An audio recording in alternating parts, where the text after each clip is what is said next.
That is some thick hydroa.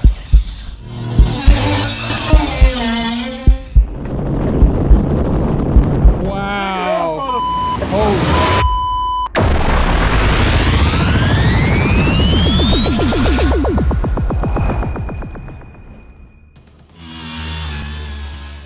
Hey guys, welcome to day 2 of the Tennessee build-off. I want to show you some footage that I lost and then found for day 1 as a review of what happened to day 1. Then we'll get into day 2 and then what's coming on for the rest of the series. Oh, there it is. Did we do that? Huh? It looks burnt. Like we just did that. Yeah, we probably definitely did that. That's awesome. That's why it was smoking so bad. I got like high for a second. You can't burn foam like that. Plastic foam. That's not bad shape. I mean, if anyone wants to look what happens to pink foam, really, there's no water saturation. That's good stuff, huh? You got a wire wheel, Mike? Yes.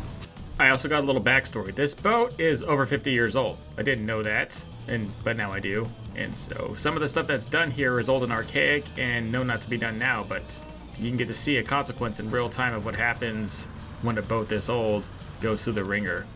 And this is a close-up of how we actually got the transom out. We get a lot of questions on how you remove transoms with a welded top. Well, you got to cut it out. It's unfortunate. You got to do what you have to do.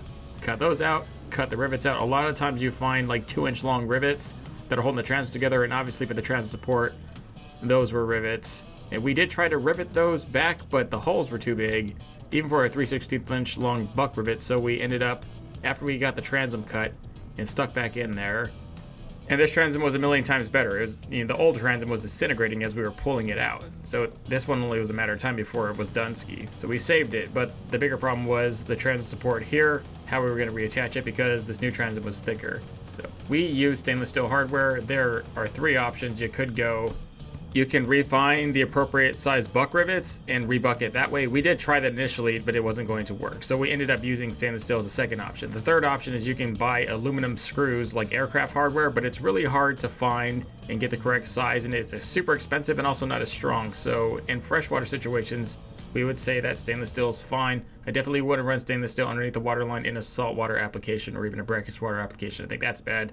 You should definitely have to go through the hassle of either re-riveting it or finding aluminum hardware. It's also been recommended by professionals who have reached out to us that this stuff called Tef Gel is a really good barrier coat between aluminum and stainless steel. We coated the bottom of the boat with several layers of spray-on Rust-Oleum self-edging primer. We needed something between the hull. I mean, you saw what happened when there was nothing there, and this is this boat's last hurrah. It's not going to get rebuilt again. So let's go out with a bang and make it last as long as it can. Let's make it last to 100 years. I also wanted to show you how we attach the subfloor a little bit more clearly. We went along the ribs. This boat had several ribs. On John boats, this is really common, and it's the best place to attach it. Otherwise, for V-hulls, you're gonna have to make your own ribs that go across, and we're gonna show you how to do that here in an upcoming project. Normally, we would have to rivet an entire frame together for the hatches to fall into, but Nate has had a system because he does so many of these all the time. He makes his own welded tube frame, which is actually surprisingly light.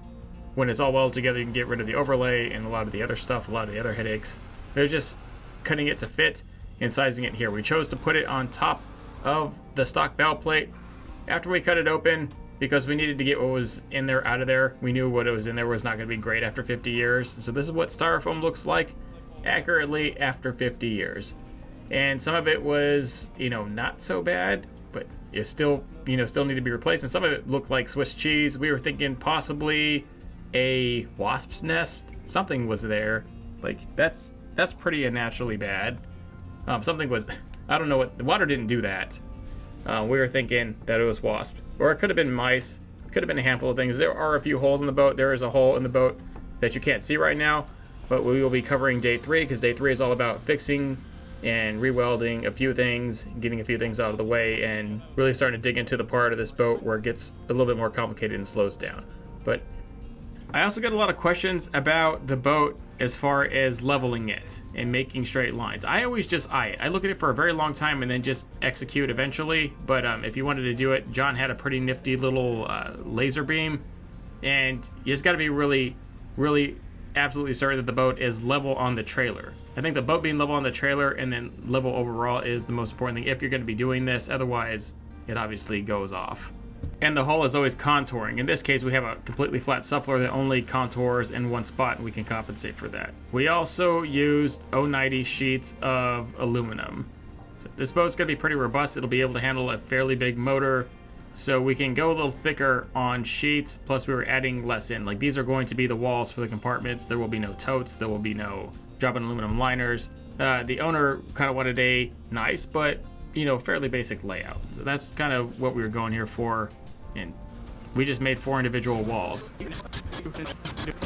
And so long story short, we tied the boat up, and even with a team of us, it still took a long time. So man, if you're doing this by yourself, we feel for you out there. We painted the interior with spray paint, and then we kind of sized in the lids and we called it a day because we want to go fishing.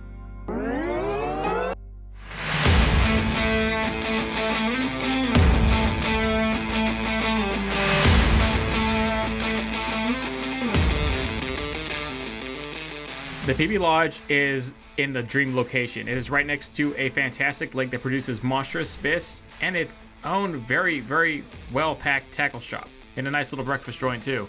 Gizmo, huh? Ooh, chatterbaits.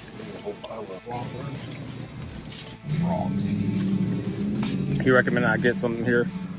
Mr. Expert Tennessee Fisherman. What do you think? What do you think I should get? I'm asking you for advice. I never caught a frogfish in my life. I need help. Then you better buy some frogs. Okay, that one? I don't know. That ugly ass frog? What do you mean you don't know? Have you caught a frogfish before? Caught lots of frogfish. Well then, I mean, help me out here. But I've never caught a frogfish in Tennessee. There's a big difference. Oh. They don't. How about the fat frog? How about the big dog? Yeah, let's get that. I like big baits. Yeah, there you go. There's your color right there. Do you think I will catch fish? If it catches fish, it's my color for sure. I'll throw a pink frog all day. I will. I can buy one of these and just... That one's badass, dude. That one's even more badass than mine. You think it's like the black belly or the yellow belly that's going to do I it? don't know. I like to swing for the fence for a big dog, so... Me too. Throw a big dog, throw the big dog. You gonna throw big dogs? I'm throwing big dog. Ooh, what that one? That's a big ass bright I green. don't know. I'm kind of liking the brown. Look at that. They catch them. Hey, how's it going? Quick question. Yeah. You ever catch anything off this? We've been selling the crap out of here lately. That color came out last year. I'm buying it. It's a big pink frog. Look at that. Yes, indeed. What's that? I'm not getting it. I got swim bait. I got swim baits for days. Yeah, but it's a frog swim. No, it's not. Yes. It's a weedless glide on top. How much is it? I don't know. Why is nothing priced here? I feel $10, it's up above. it's gonna suck you in. The Grinch. They got a lighter color. Oh, they do, dude. Check this out. Check this out. Check out this. Look at this. Ooh. Yeah, I'm getting that. I'm not getting a spinner. I don't throw spinners. I grew up. I'm an adult. I throw chatterbaits. I'm gonna use the old lady's money, so I'm gonna spend whatever I want. That's crazy. Yeah, I thought you were grown up. Talked you into it. Probably really good trailers for a chatterbait.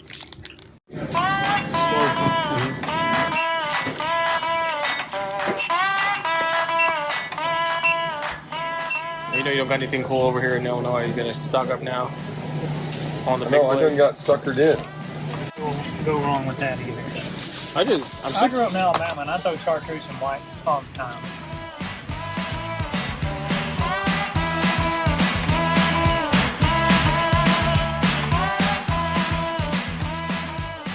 Nate has fished up here before and knows a really good guide that's going to take 2 of us out each day we are here. But the entire team decided to play hooky, so this boat isn't going to get built in 3 days like we had said. There goes that. Oh well. Back to fishing. I mean, really, what did you expect us to stay in that garage or right next to this lake? Nah.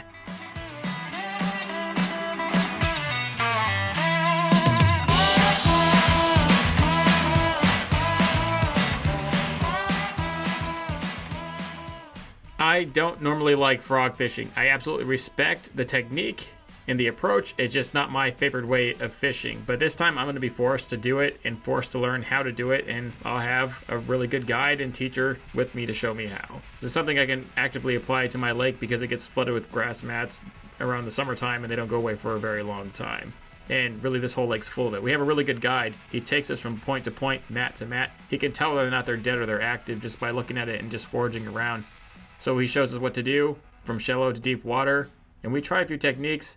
I'm burning out here. I'm a little bit tired from day one. Nate is strung out on energy drinks. He's got like an endless gas tank. I think he drank like 5 of them. And it wasn't even that long at the time we were out there. And so, I mean, if anybody's going to catch one, it's going to be him. Here's how called it there, huh? Wow. Oh, shit. It was a tubber, dude. What the freak, dude? Huh? Freak nasty, boys. That is a freak nasty fish.